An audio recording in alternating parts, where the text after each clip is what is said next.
So, picture this. You are in a secure sleep laboratory in Switzerland. Sounds very sci-fi already. Right. It really does. So researchers have carefully hooked a group of students up to, these complex electroencephalogram machines, EEGs. Right, to monitor their brainwaves. Exactly. And they waited patiently until the monitors showed that these students' brainwaves had, well, shifted into those slow, rhythmic patterns of deep, completely unconscious sleep. The slow wave sleep. Yeah. And then the researchers did something that honestly sounds almost absurd.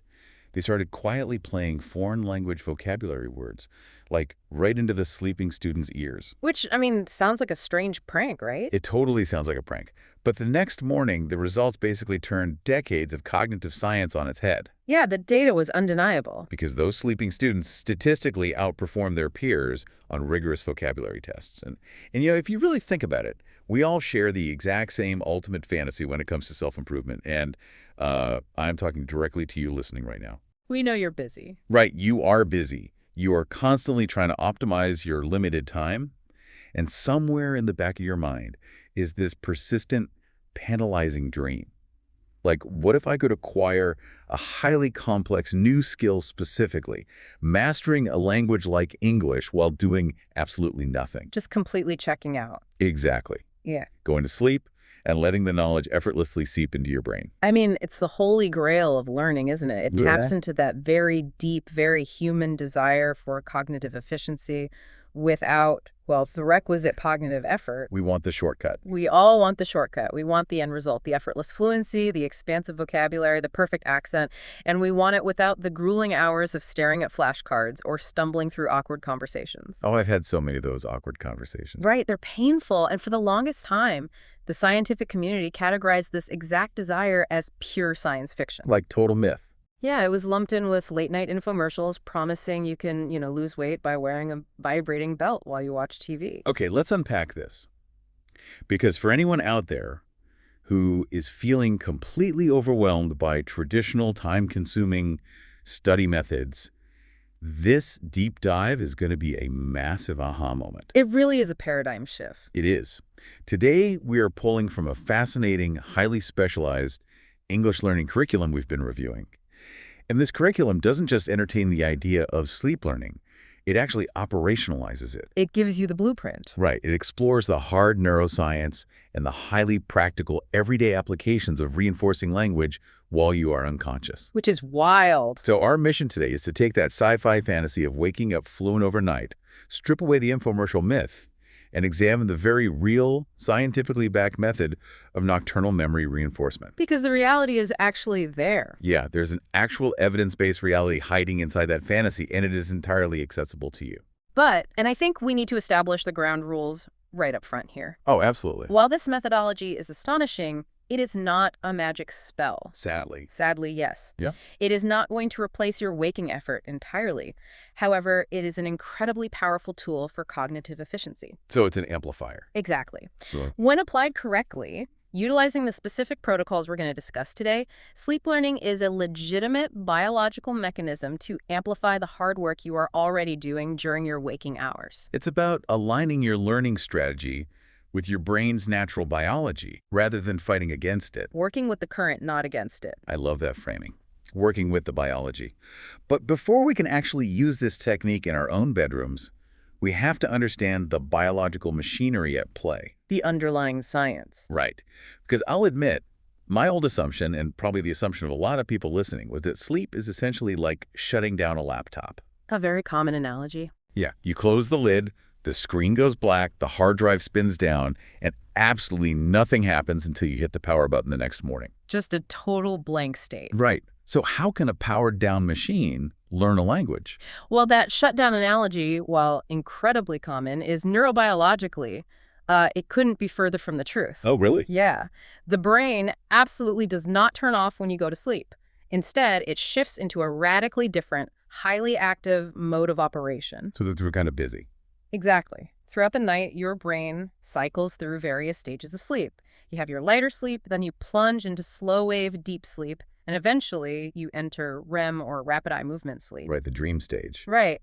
And during these specific stages, particularly deep sleep, The brain is expending a massive amount of energy.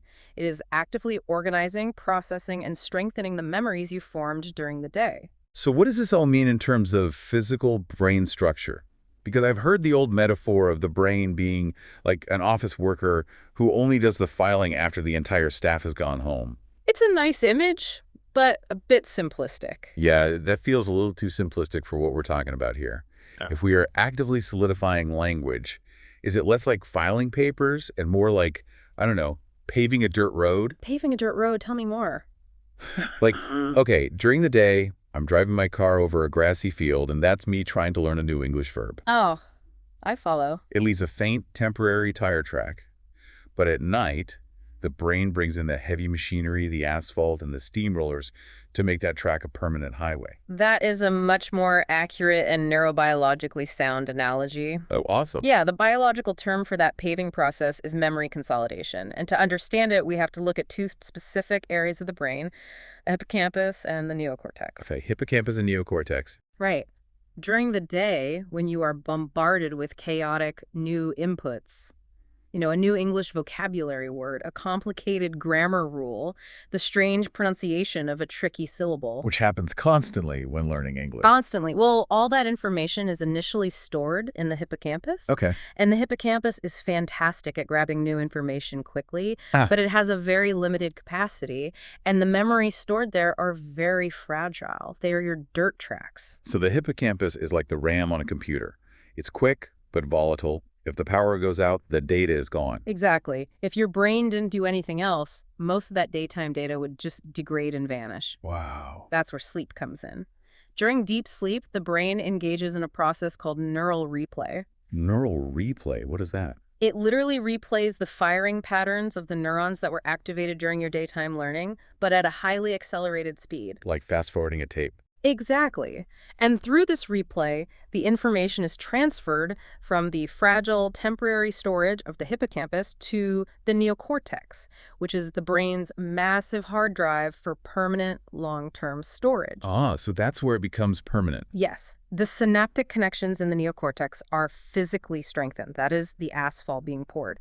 Memory consolidation is the crucial mechanism that takes those fragile short-term inputs and permanently wires them into your cognitive architecture. But hold on, I need to push back here because there's a missing link in this logic for me. Okay, what is it? If this neural replay and paving process is happening entirely internally, like taking what's in the hippocampus and moving it to the neocortex, how does external audio play into it? That's the big question. Right. If I am dead to the world in deep sleep, am I actually absorbing something brand new from my headphones, or is my brain just organizing what is already in there from my daytime studying? Well, it's primarily about organizing and reinforcing what is already there, but the external audio acts as a targeted catalyst. A catalyst. Yeah. See, your brain doesn't completely sever its connection to your sensory organs when you sleep. It doesn't. Evolutionarily, it couldn't.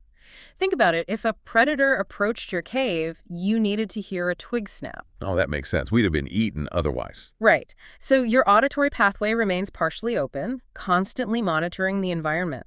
Scientists have observed via EEG that the brain reacts to external stimuli during sleep, specifically words, phrases, and music. So the microphone is still on, even if the speaker is muted. Precisely. Now, if you are listening to English vocabulary while that internal replay process is happening, you are essentially hijacking the brain's natural consolidation mechanism. Hijacking it. Yes. The audio acts as a tagging system. Out of millions of tiny inputs your brain received that day, the external audio tells your brain, hey, this specific file, this English word, this is incredibly important. Prioritize paving the specific dirt road right now. Exactly. You are capitalizing on the brain's vulnerability to suggestion during that state to supercharge your daytime efforts. That is wild. The brain is actively listening and taking prioritization cues, even if we as conscious entities aren't aware of it. It's a remarkably elegant system. It really is. But hearing about the theoretical neuroscience of the hippocampus and the neocortex is one thing. How do we know this actually translates to real-world language acquisition? The jump from theory to practice. Right. The gap between an EEG machine flashing and a student actually speaking better English seems huge. And I think that brings us back to that incredible Swiss study I mentioned at the top of the show. Yes, absolutely. Because this is the definitive empirical proof of passive absorption. It is. The study conducted by biopsychologists at the University of Zurich and the Swiss Federal Institute of Technology is a cornerstone piece of evidence in this field. The gold standard. Definitely. And what makes it so compelling is the elegance of its design. They didn't just ask people how they felt, they measured rigorous neurophysiological responses. Real hard data. Exactly. So they took two groups of native German speakers who were actively studying Dutch. Both groups went through a highly structured daytime study routine where they were introduced to new Dutch vocabulary. Right, so the baseline was identical. Both groups have the dirt tracks laid down in the hippocampus. Correct. But here is where the variables diverged. Both groups went to sleep in the laboratory. Okay. One group was allowed to sleep in standard silence. The other group, however, was exposed to the Dutch words they had learned that day, played at a very low volume through a speaker while they were in slow-wave sleep. That deep sleep phase. Yes, and to ensure they were actually in the correct stage of sleep, the researchers continuously monitored their brainwaves via EEG. Oh, wow. So they were watching in real time. Exactly. Huh. If a participant started to wake up or shifted out of slow-wave sleep, the audio was instantly paused. That's a crucial detail. They weren't just dozing, and they weren't in that twilight state between waking and sleeping. No, they were clinically deeply unconscious. So what happened the next morning when they were tested on the vocabulary? The results were completely unambiguous. When both groups were tested at 2 p.m. the following day, the group that listened to the vocabulary during their slow-wave sleep remembered the words with significantly higher accuracy than the control group that slept in silence. That's amazing. It gets better. What is even more compelling is the EEG data itself. The researchers found that the learning enhancement was directly correlated to the amount of theta and slow-wave brain activity that occurred while the words were being played. Oh, I see. So the deeper the sleep, and the more the brain reacted to the audio during that deep sleep, the better the recall was the next day. Exactly. What's fascinating here is the implication of that passive absorption. It conclusively demonstrates that the auditory pathway remains an open channel directly to the memory centers of the brain, even in deep unconsciousness. It's like a direct line. It really is.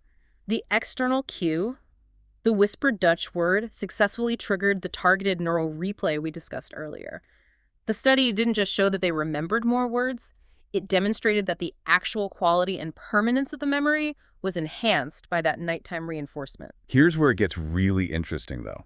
And I think this is the question you, the listener, are probably shouting at whatever device you're playing this on right now. I can guess what it is. If the Swiss study definitively proves that the brain is absorbing this foreign language audio passively while I am entirely unconscious, why am I bothering with flashcards at 2 p.m.? The magic pill question. Seriously, if the channel is open to the hard drive, why can't I just skip the boring daytime studying entirely? Let's just pump the audio in at night and spend my waking hours doing something fun. And that, unfortunately, is the trap that the sci-fi fantasy sets for us. Oh, bummer. I know. It's an incredibly tempting conclusion to draw, but the sources are strictly clear on a vital caveat. Sleep learning is a supplement to active learning, never a replacement. Not a replacement. Never. It is an amplifier, not the sole teacher. If we look closely at the methodology of the Swiss study, there is a reason both groups were actively studying the language during the day. Ah, right. They both had the daytime lessons. Exactly. The participants who succeeded weren't hearing those Dutch words for the very first time in their sleep. They were hearing words they had already consciously engaged with. So without the waking effort, the sleeping effort is essentially useless. What happens if I just put on an advanced Mandarin podcast tonight, have never spoken a word of Mandarin in my life? If you do that, your brain simply processes it as meaningless ambient noise. Just background static. Pretty much. To go back to your analogy, you can't pave a dirt road if the dirt track was never laid down in the first place. Oh, that makes perfect sense. The neocortex has no foundation to attach that new auditory information to. The waking study is required to create the initial fragile memory in the hippocampus.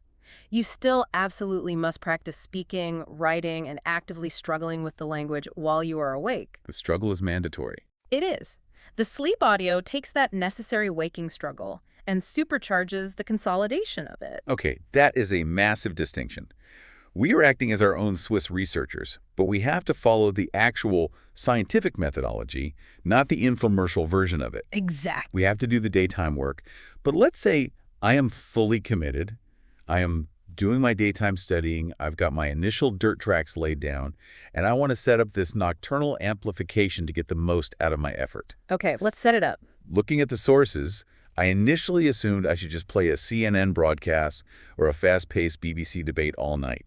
You know, total immersion. The fire hose method. Yeah, just flood the brain with high-level native speed English. But the data shows that's actually a terrible idea. Why? If we are curating the perfect midnight playlist, what actually goes on it? Well, the curation of the audio is where many eager learners make their first critical mistake. They go too hard too fast. Exactly. They assume more complexity equals better learning, but not all English audio is created equal when it comes to the sleeping brain. The absolute primary rule of sleep learning is that the content must be clear, slow, and repetitive. Clear, slow, repetitive. Yes. Your sleeping brain is not equipped to handle complex narratives, sarcasm, rapid-fire dialogue, or nuanced debates. Right, because the prefrontal cortex, the part of the brain that handles logic, context clues, and critical thinking, is largely powered down during deep sleep, isn't it? Precisely. When you are awake, you use context clues, visual information, and intense conscious focus to decode a fast, complex conversation. It takes a lot of active energy. It really does. But when you are asleep, those conscious decoding tools are completely offline. So the BBC debate is just noise. Worse than noise. If you play a rapid-fire news debate, you are going to trigger a phenomenon known as cognitive overload. Cognitive overload. Yes. The audio is too fast and the concepts are too dense. Your sleeping brain simply cannot process the syntax or the vocabulary fast enough, and instead of consolidating memory, it will interpret that fast dialogue as stressful, disruptive noise. I think of it like this. If my brain is in this delicate, slow-wave state of gently organizing files and paving roads, pumping a loud, fast-paced action movie into my ears at 2 a.m. is basically like throwing a heavy 500-page textbook at a sleeping person. That is a very vivid image. Right. You aren't teaching them the contents of the book, you're just violently startling them. You're demanding that their brain perform complex waking tasks when it is biologically attempting to do its gentle nighttime maintenance. That is a perfect visualization. Throwing the textbook doesn't transfer the knowledge, it just wakes them up and ruins their biological repair processes. Makes total sense. So structured, simple, slow content is the only key to unlocking this cognitive shortcut. The sleeping brain requires a gentle, predictable feed of familiar data, not a fire hose of complex, novel information. So, getting incredibly practical for the listener right now, the sources list some very specific examples of what works well. Let's hear them. We're looking for basic English conversations. Dialogues between native speakers that are clearly enunciated with deliberate pauses. Common phrases and vocabulary lists seem to be the gold standard here. Yes, they absolutely are. Vocabulary lists are particularly effective because the isolated, repeated words directly map onto that neural replay process we discussed. Because it's targeted. Exactly. Repetition is the fundamental language the sleeping brain understands best. Slow audiobooks, where a single narrator is reading at a measured pace, or simple storytelling with clear narration also work wonderfully. So nothing too dramatic. Right. They provide a predictable rhythm that the brain can easily latch onto without becoming stressed. Now, the sources also highlight something I found really surprising: guided positive affirmations in English. Things like, I am confident speaking English, or English flows easily to me. At first, I thought that sounded a little too, self-help guru. But neurobiologically, why does that work on a playlist? It works beautifully because it bypasses the waking brain's cynical filter. Cynical filter. Yes, we all have one. When you are awake and you tell yourself, I am perfectly fluent, your conscious brain immediately pushes back and says, no, you aren't. You stumbled over 3 words today. Oh, my brain says that to me all the time. Exactly. But during sleep, that critical analytical filter is lowered. It's turned off. Right. So playing positive affirmations in the target language not only reinforces the English vocabulary and syntax of the affirmation itself, but it also helps wire a sense of familiarity and emotional safety with the language directly into the subconscious. It lowers the stakes. It deeply reduces waking language anxiety. That is brilliant. It's not just about the cold mechanics of vocabulary. It's about architecting the emotional mindset while you sleep. Building confidence. Okay, so we've curated the perfect playlist.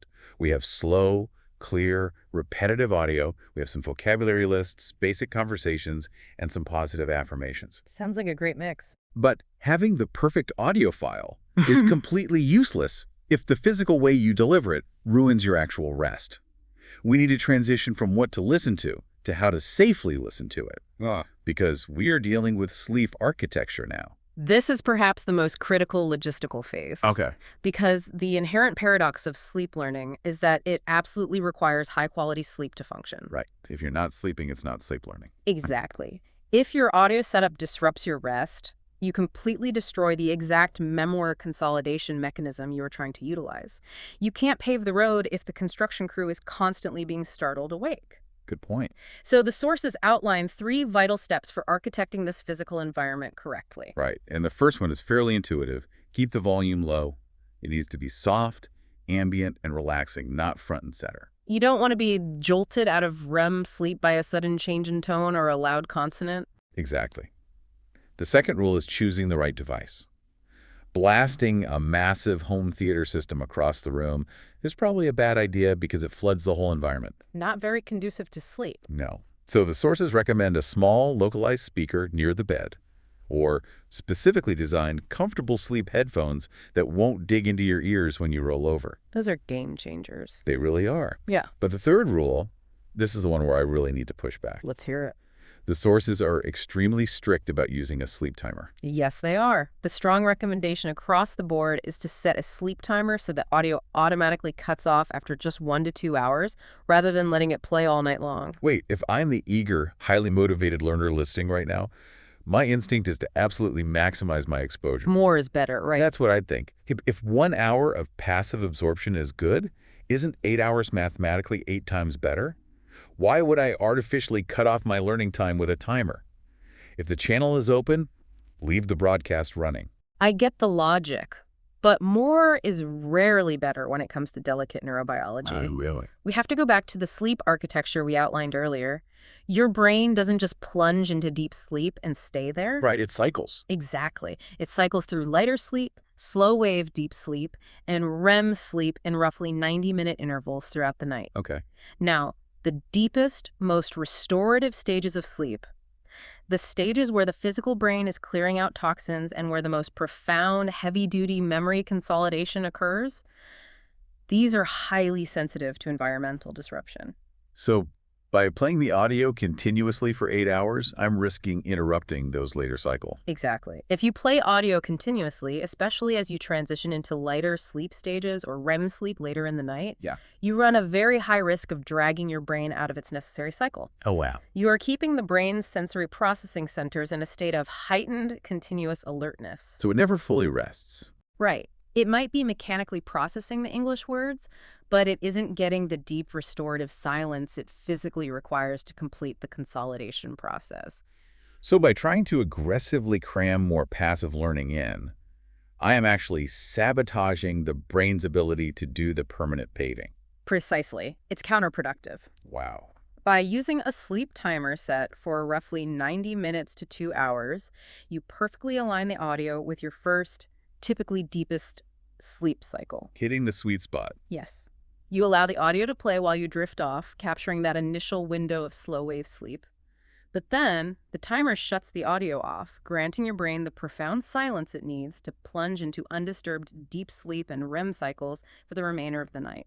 So you get the targeted tagging of the memories without the physiological cost of sleep fragmentation. That is exactly the goal. That makes perfect biological sense. You're easing the brain into sleep, getting that initial burst of targeted passive absorption, and then getting out of the way so natural biology can take over. Now, the sources also note an interesting hack here.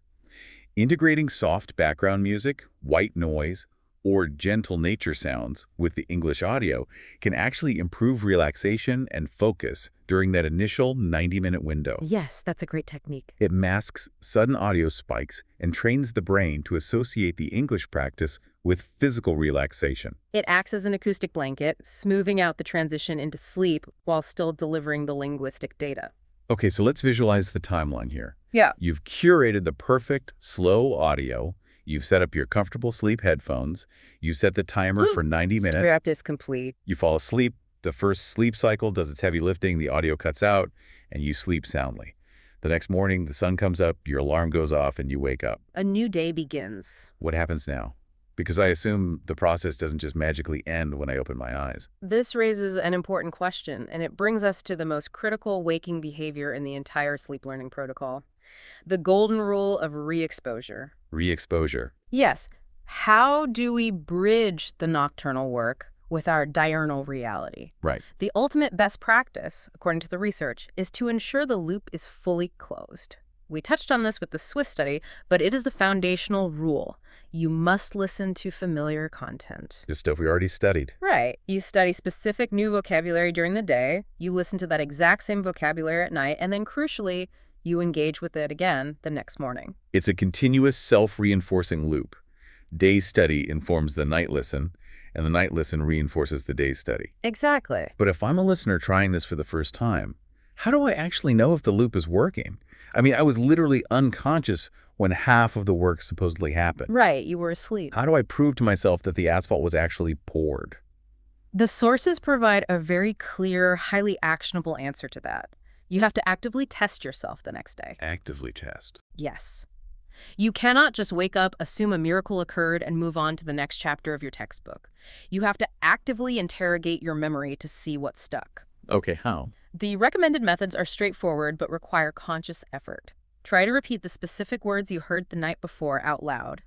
Write down key phrases that stand out in your memory on a physical piece of paper. Let me jump in here because this connects to a well-known psychological concept, the Ebbinghaus forgetting curve. Ah, yes. The forgetting curve. Normally, if we learn something once, our retention plummets dramatically within 24 hours. Like we forget almost all of it. But by forcing this active recall the morning after sleep reinforcement, we're essentially hacking that curve, right? That is exactly what is happening. When you wake up and immediately try to construct sentences using those specific words during your daytime conversations or study sessions, you are sending a powerful signal to your brain. A survival signal. Yes. You are saying, look, we laid the dirt track yesterday, you paved it last night, and now I am actively driving heavy traffic over it this morning. Oh, I love that. By forcing the conscious recall, you are proving to the brain's survival mechanisms that this specific information is highly relevant and necessary for waking function. The active morning practice crystallizes the passive nighttime consolidation. So practically speaking, if I listen to a slow audio track about ordering food in a restaurant last night the next morning over breakfast, I shouldn't just passively read an article about sports. No, you shouldn't. I need to actively recall those restaurant phrases. Could I see the menu, please? I would like the roasted chicken. And force my brain to output the exact data it was quietly processing the night before. Yes. Output is just as important as input. And I want to emphasize that this active recall might feel slightly easier or more intuitive than it normally would, precisely because of the nighttime reinforcement. It's primed. Exactly. The word should feel more tip of the tongue familiar. And I really want to emphasize something crucial here for you listening.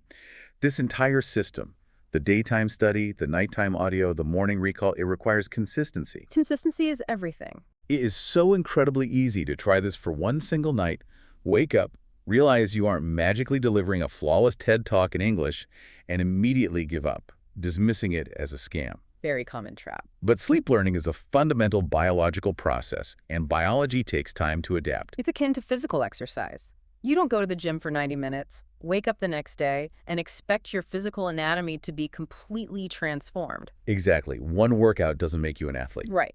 Neuroplasticity, the physical rewiring of the brain's networks, requires sustained repetition. The sources are explicit that it requires a dedicated commitment of several weeks to see real, undeniable, measurable improvements in fluency or recall speed. You have to view this as an integrated daily leap. Day study, night reinforcement, morning testing, wash, rinse, repeat, over and over. If we connect this to the bigger picture of habit formation, that loop is incredibly profound.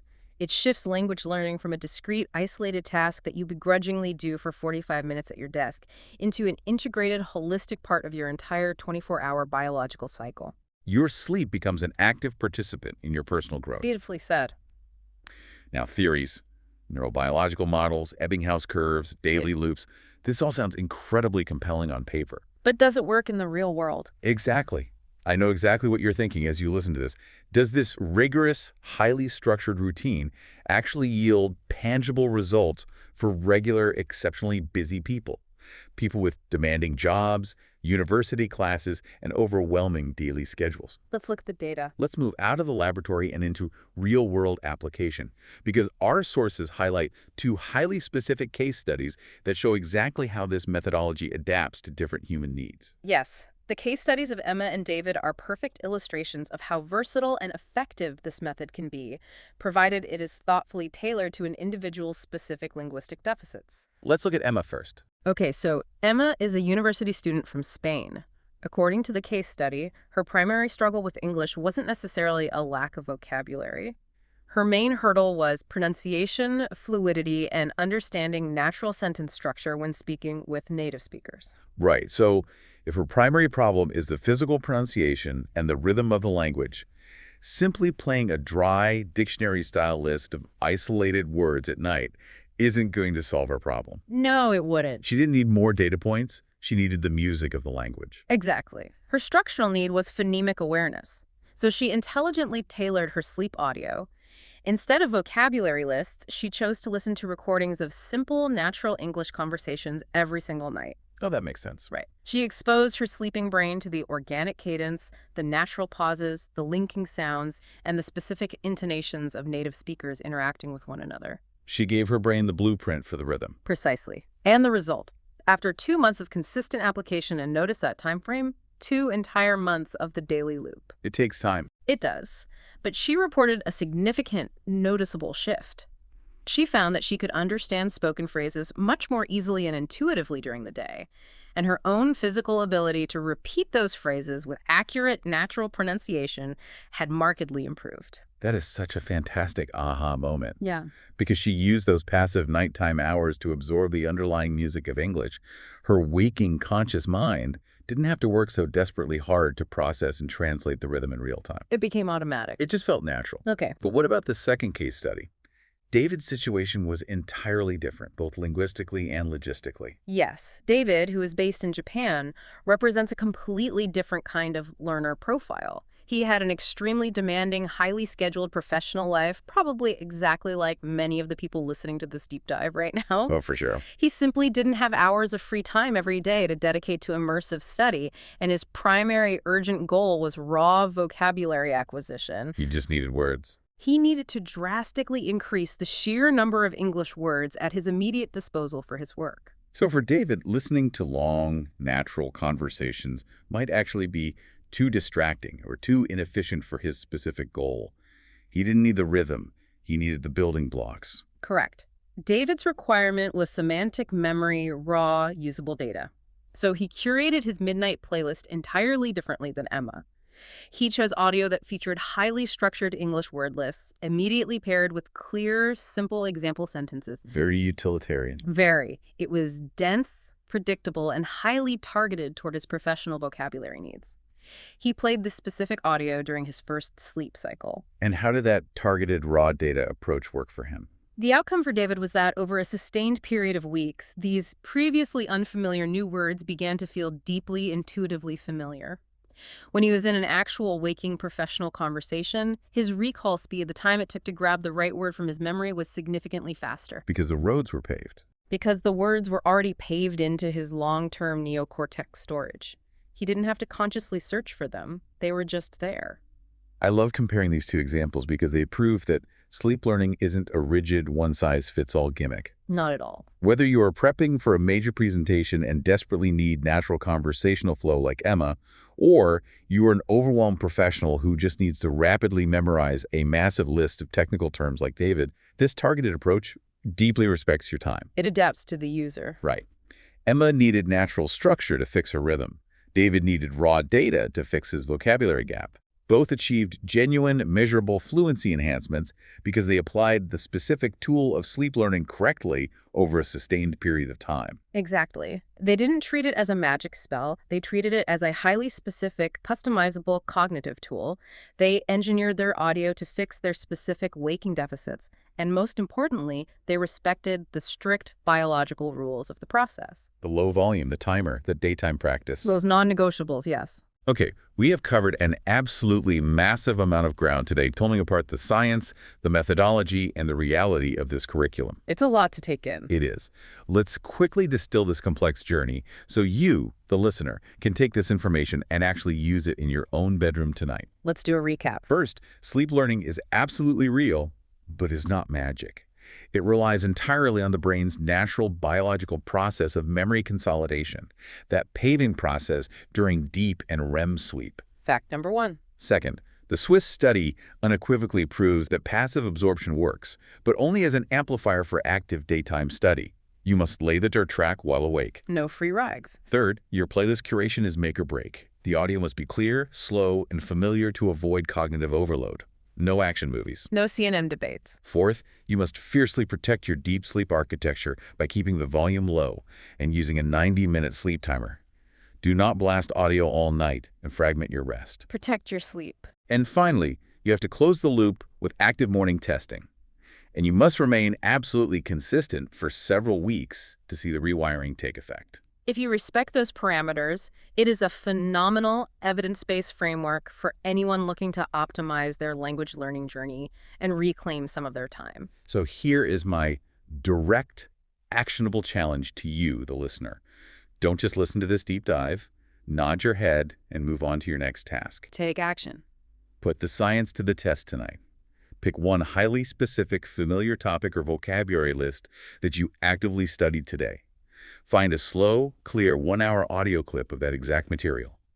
Put it on your device, set a sleep timer for 90 minutes tonight, and then formally test yourself tomorrow morning over your coffee. See what happens. Try to use those words. See how the recall physically feels in your brain. I think if they follow the protocol, they will be very pleasantly surprised by the fluidity of their recall tomorrow. I think so too. But as we wrap up this deep dive, going through all these intense biological sources left me with a final, rather lingering and slightly unsettling question. Uh-oh. Unsettling. Yeah, we've spent an hour establishing that our brains are incredibly highly sensitive to passive audio, even during deep unconsciousness. Right. And that this passive audio can effectively wire familiar phrases permanently into our long-term memory. Right. The auditory channel is fundamentally open, and the brain is always listening for cues on what to consolidate. Exactly. The channel is open. So what does that biological reality mean for the immense amount of background noise we passively absorb while we are awake? Oh. If the unconscious brain is that spectacularly good at filing away what it hears faintly in the background, are our brains constantly accidentally sleep learning the environments around us? I hadn't thought of that. Think about when your conscious mind is totally checked out, like when you are zoning out at the grocery store with the overhead radio playing, or when you are mindlessly scrolling on your phone for 2 hours while a reality TV show blares in the background. Oh no. What exact phrases, anxieties, or ideas are we actively wiring into our long-term memory architecture without ever consciously consenting to learn them? Whoa. That is honestly a deeply terrifying thought to end on. It makes you think. If the brain is a relentless paving machine, we might be passively mastering the lyrics to terrible commercial jingles, or internalizing the stress of a 24-hour news cycle while we think we're just harmlessly doing the dishes. Be careful what you let in. It really makes you reconsider the ultimate fantasy of learning while doing nothing. Because the terrifying truth is, whether you actively want it to or not, your brain might be doing the permanent filing anyway, based on whatever environment you put it in. Be incredibly careful what audio you leave in the inbox. Until next time, thanks for taking this deep dive with us.